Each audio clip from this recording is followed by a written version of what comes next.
You know, the devil entices you with the simplicity, and Stalin gave a very simple answer to a very complex question.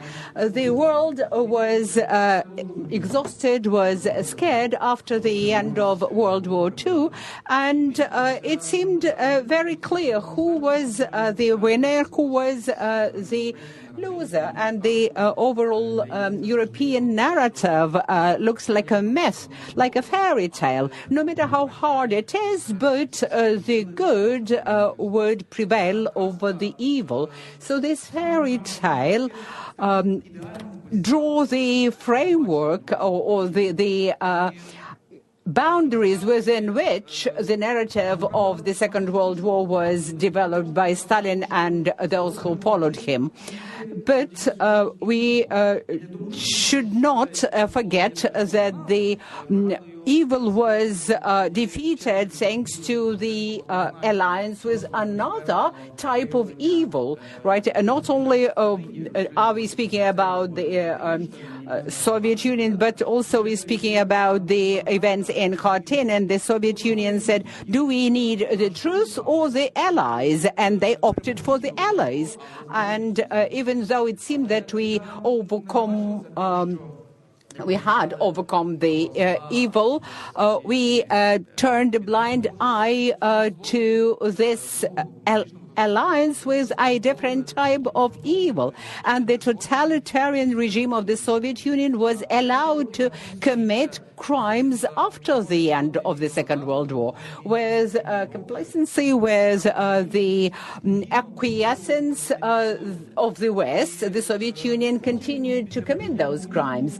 When the communists fell, it seemed that the evil is defeated and nothing bad would ever happen again. But then there was the temptation for the evil to raise its head, and for a long time the West again couldn't see that the communist past was rehabilitated, first with mentioning Stalin as an effective manager. Then if he was an effective manager, then his management style can be used today. And from the rehabilitation of this totalitarian regime in the Soviet Union, the contemporary Russia came to the revival of this regime. And it is a challenge to the free world that again try to turn a deaf ear or a blind eye to this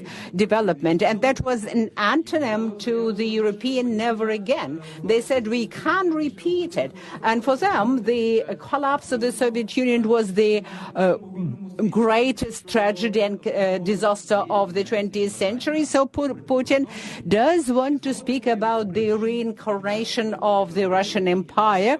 And in spite of the challenges that Putin set to the free world tried not to notice that. And as Miroslav said, when the hot war, the kinetic war started back in 2014, the world tended not to notice it.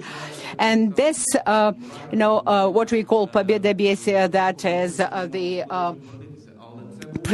pride of the victory in the Second World War, they started to promote this narrative, we can repeat it.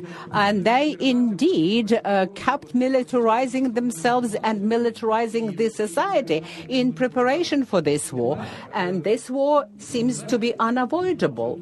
And now Putin is inspired by Stalin. To him, Stalin is a symbol that winners will never be held accountable, will never be brought to justice.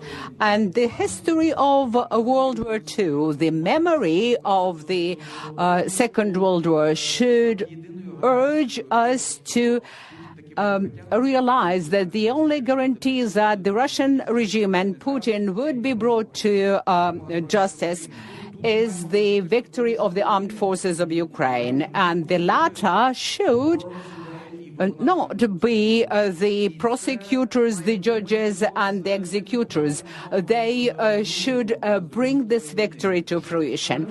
And unfortunately, we will not make Stalin accountable, nor will we be able to bring to justice those who committed crimes right after the Second World War.